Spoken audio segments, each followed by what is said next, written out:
Now, here's Ed Slott. Okay, thank you and welcome everyone. Well, what's more fun than spending time with a CPA talking about taxes?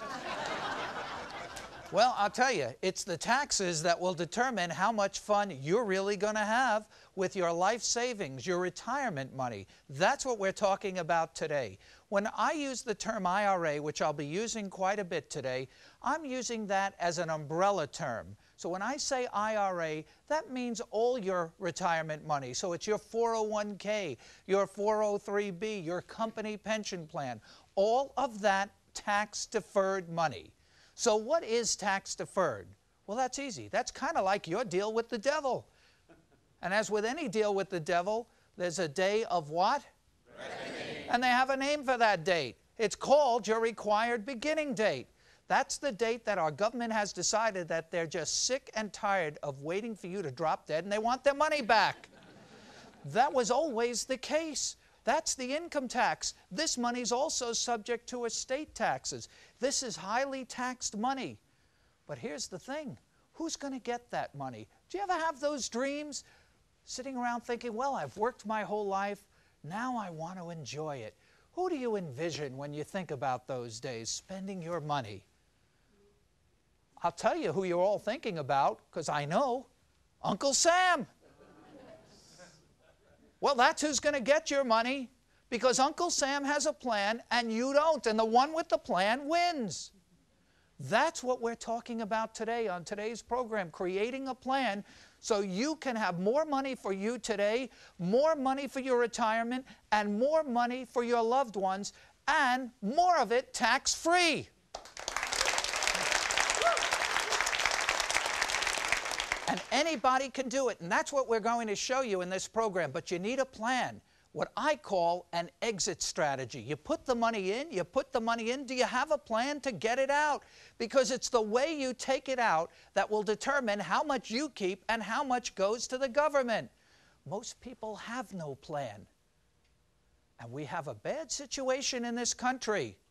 Remember, taxes right now are very low. I know nobody will ever say that, but taxes are very low. This may be the lowest tax rates you'll ever see. But we're hitting a perfect storm of financial disaster that are going to sink a lot of boats. I call it the ship, S-H-I-P. And when the ship hits the fan, taxes are going to go through the roof. What do I mean by the ship? S, Social Security. H, health care.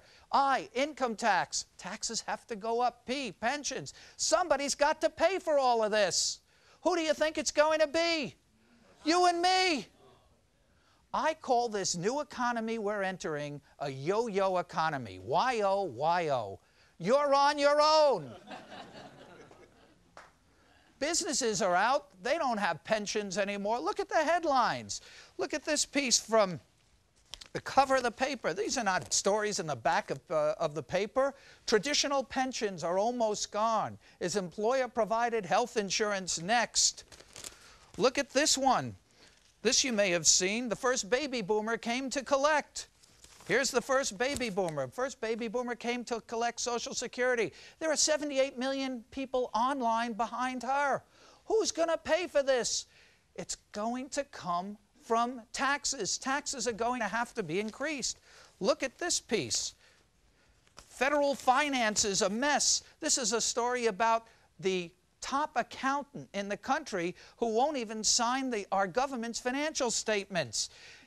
He says our government has made a whole lot of promises that in the long run it cannot possibly keep without huge tax increases. So what does that mean? That means Congress is going to have to raise this money. And they know one thing about raising money. They know one thing about taxes, and they learned this from the feudal system. The best people to tax are dead people. They don't vote, they don't complain, and they don't write letters to their congressmen. Which dead people do you think Congress is most interested in? That's right, rich, dead people. They're not interested in poor people. They have horrible customers. They say they like poor people, but they don't really like them. Which rich, dead people do you think our Congress is most interested in? The rich dead people that have the most money that has not yet been taxed. We're all in the soup.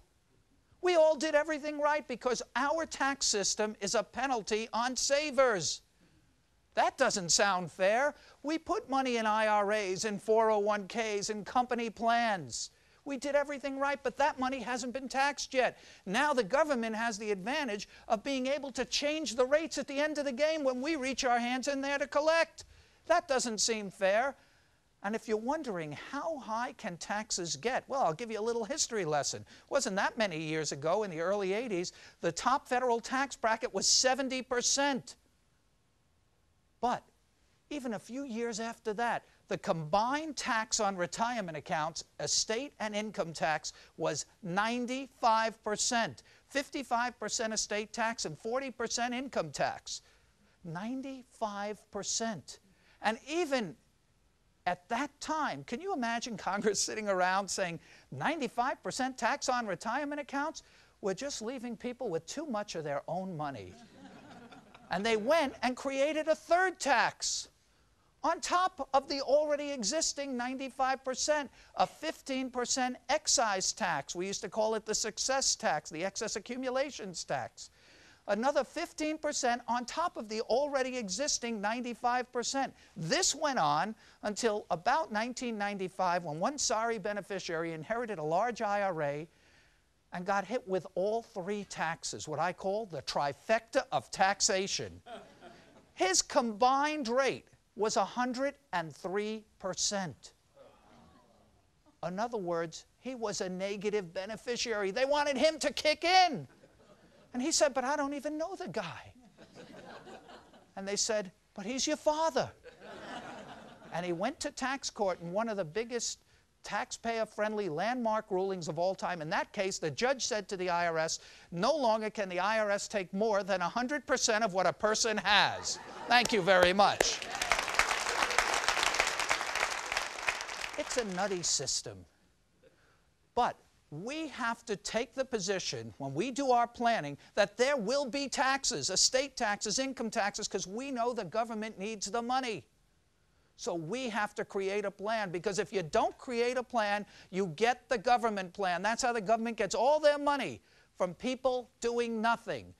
We can create a plan where you can end up with more for you now, more for your retirement, and more for your family, and most of it tax-free, and in some cases, all of it tax-free.